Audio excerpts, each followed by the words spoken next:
आपको बराह रास्त लिए चलते हैं सिंध असम्बली के बाद, जहां पे ख्वाजा इसहाउल हसन इस वक्त मीडिया से बात कर रहे हैं। उसके लिए फ़र्द वाहिद के लिए करारदाद लाई गई है। या तो जनरल करारदाद तमाम MPs की आती तो शायद हम सपोर्ट करते। इसीलिए मैंने मिसालें भी दी हैं मुत्तहिदा कौमी मूवमेंट के MPs की गिरफ्तारियों की और उन सैकड़ों कारकुनान की जो जेल में सिर्फ मुकदमात के फ़ैसलों के मुंतज़िर हैं और वो भी छूटे मुकदमात हैं। तो आर्टिकल 25 एक आम आदमी पे भी लगता है, ये सिर्फ MPA के लिए नहीं है। तो हमने इस करारदाद की कतई हिमायत नहीं की और हमने उसकी दलील दी।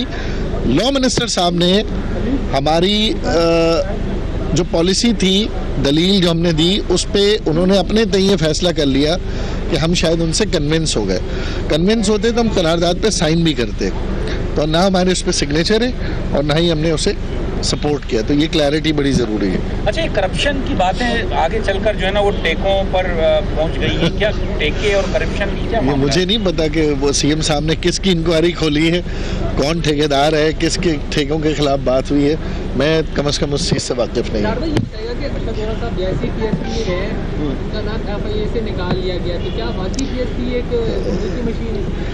अरशद वोरा बहुत ही देरीना दोस्त थे हमारे और हैं, काबिल एहतराम हैं। यकीनन उनके जाने से एक बड़ा झटका MQM को लगा है, इसमें कोई इनकार नहीं है। हमारे अहम तरीन मेंबर थे। उनकी जो शिकायत थी, मैं समझता हूँ कि कुछ उन्होंने भी जल्दबाजी का मुजाहरा किया और तासुर ये लग रहा है, जिस तरह के आपने बताया कि FIA से नाम उनका निकला, तासुर ये लग रहा है कि शायद मुमकिन है ऐसी बात ना हो, लेकिन तासुर ये बन रहा है कि शायद उन्होंने वो हिम्मत हार गए या वो परेशान हो गए।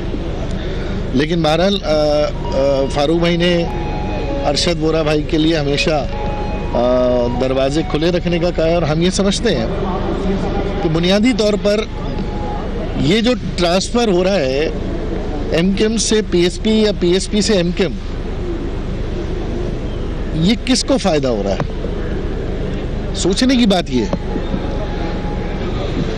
PSP भी ये दावा करती है कि वो अपना चीफ मिनिस्टर ले आएंगे, MQM भी ये, हमारा भी ये दावा है कि हम अपना चीफ मिनिस्टर लाएंगे। तो ये आपस में अगर हम इधर उधर होते रहेंगे तो ये किस तरीके से मुमकिन होगा? तो ये असल लड़ाई तो हो, असल लड़ाई इन दो जमातों की तो है ही नहीं, असल लड़ाई तो हुक्मरानों के खिलाफ है।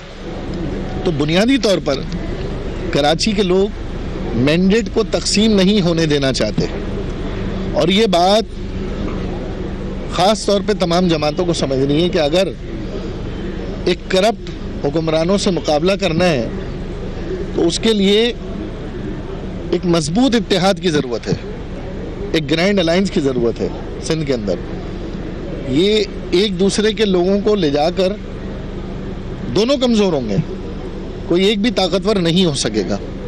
तो मैं बुनियादी तौर पर कराची के मैंडेट की मजबूती का हामी हूँ और गुजारिश ये करता हूँ कि मिल बैठकर एक पॉलिसी बनाकर कराची को मजबूत करें, कराची के मैंडेट को मजबूत करें, पूरे सूबे के अंदर करप्ट हुक्मरानों के खिलाफ मुत्तहिद होकर एक मुहिम चलाने की जरूरत है।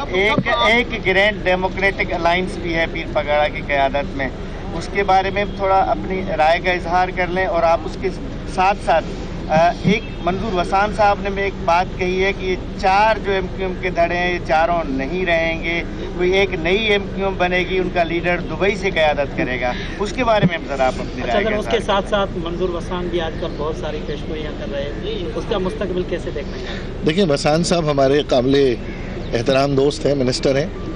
असल में वो शाम के अखबार पढ़ के सो जाते हैं तो फिर उन्हें ख्वाब आ जाते हैं।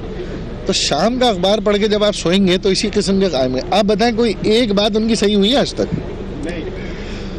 बाज़ ख्वाब तो उन्होंने मौका गुजरने के बाद देखे और बताया कि देखो मैंने कहा था ना, हालांकि ख्वाब आज देखा है और कल वाली बात देखी है उन्होंने। तो वो शाम के अखबारात और TV तबसरों के जो असरात होते हैं वो ख्वाबों की सूरत में वसान साहब के आते हैं। अच्छा, अब उम्र भी ऐसी हो गई है कि इसी किस्म के ख्वाब आएंगे। जवानी होती तो ज़रा दिल फरेब, दिल नशी परियाँ आती, अब परियां उतर के आती हैं ख्वाबों में, अब उनकी परियां तो आने से नहीं, उम्र हो गई। ग्रैंड अलायंस, ग्रैंड अलायंस, बिल्कुल ग्रैंड अलायंस से हमारे राब्ते हैं और 5 तारीख को वो भी अपना जलसा कर रहे हैं और 5 तारीख को हमारा भी हुकूमत के ख़िलाफ़ ही जलसा है। आपस में अभी वर्किंग कोऑर्डिनेशन नहीं हुआ, लेकिन हम समझते हैं कि उनका एजेंडा और अपोजिशन का एजेंडा, ख़ास तौर पे सिंध की दूसरी बड़ी जमात का एजेंडा कमोबेश एक ही है।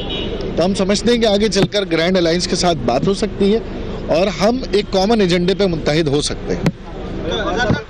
आपने हुक्मरानों पे इल्ज़ाम लगाया है ये एमकेएम के अंदर जो तोड़-फोड़ चल रही है ये सूबाई हुक्मरान कर रहे हैं या बाकी हुक्मरान कर रहे हैं। दूसरा ये बताइएगा इत्तलात है कि डॉक्टर अरशद वोहरा साहब जो बातचीत चल रही है वो वापस आ रहे हैं। देखिए, हमारी तो ये ख्वाहिश है, मैंने आपसे बताया ना कि एक मैंडेट, अगर आपको हुकूमत से लड़ना है तो आपको एक तो होना है ना, एक मैंडेट से लड़ना है। इस तरह पॉकेट्स में लड़ाई नहीं हो सकती। और अगर चाहे कोई एमकेएम से पीएसपी में चले जाए, पीएसपी से एमकेएम में, मैंने आपको क्लियर बताया कि ये एक दूसरे को कमज़ोर करने से कुछ नहीं होगा। हमें तो असल हमारा जो असल मुकाबला है वो तो हुकूमत से। तो अगर हुकूमत से ही, अगर हम हुकूमत के सामने आपस में ही तकसीम हो जाएं तो फिर हुकूमत से लड़ने की बातें और दावे तो फिर हमारे हवा हो जाएंगे। ख्वाजा साहब ये बताते हैं, इतने कमज़ोर हो गए हो कि आजिज़ी, इनकिसारी और फिर जो लोग निकल रहे हैं उनसे रिक्वेस्ट कर रहे हैं वापस आने की, इतनी कमज़ोरी। अल्लाह पसंद करता है आजी, आप भी आजी इख्तियार करें। ख्वाजा को मुसलसल हटाने की कोशिश की जा रही है। अब कहा जा रहा है वो 22 ग्रेड का अफसर हमारे पास मौजूद है। ये गन्ने वन्ने का सीजन भी कोई आया हुआ है, तो आप क्या समझते हैं, गन्ने की वजह से ही या वाकई कुछ और है? नहीं, मैं नहीं समझता आईजी को इतनी भारी जिम्मेदारी दी जाएगी। गन्ने वन्नों का ताल्लुक तो मुझे नहीं मालूम, लेकिन हाँ ये ज़रूर है, पुलिस का इदारा जितना ज़्यादा इंडिपेंडेंट हो, सियासी तसल्लुत से आज़ाद हो, हम उसके हामी हैं। यकीनन आईजी सिंध हुकूमत की डायरेक्शन पे ही लगा है। सिंध हुकूमत ने ही तो अडॉप्ट किया आईजी साहब को। आईजी कोई बाहर से तो नहीं आई, ये तो रिकमेंडेशन हुकूमत की है।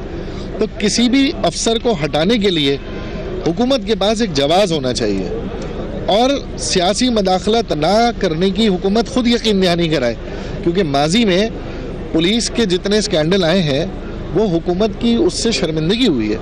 तो मैं समझता हूँ आईजी सिंध को हटाना है तो आपके पास दलील होनी चाहिए और कोर्ट के आगे आपके पास मजबूत मौक़िफ़ होना चाहिए। और अगर किसी अफसर को तबादला करना है, ये तो यहाँ तो सुबह SHO लगता है, दूसरे दिन दूसरा आ जाता है, महीने बाद तीसरा आ जाता है।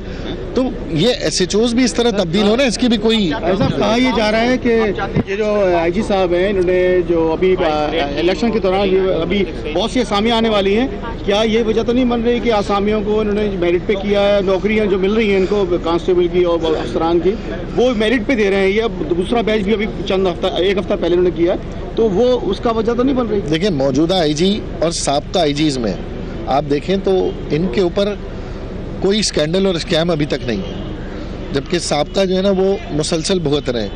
तो हम समझते हैं कि अगर अच्छा ऑफिसर है और हुकूमत उसके साथ कोऑर्डिनेशन करना चाहे, जो मेरिट पे जॉब्स दे रहा है, खुद गवर्नमेंट ने भी कभी नहीं कहा, गवर्नमेंट ने भी मौजूदा आईजी की परफॉर्मेंस के खिलाफ बात नहीं की है। आज तक किसी वजीर ने मौजूदा आईजी की नौकरियों पे, तकर्रियों पे कोई बात नहीं है। तो इसका मतलब हुकूमत भी कोई बात नहीं कर रही।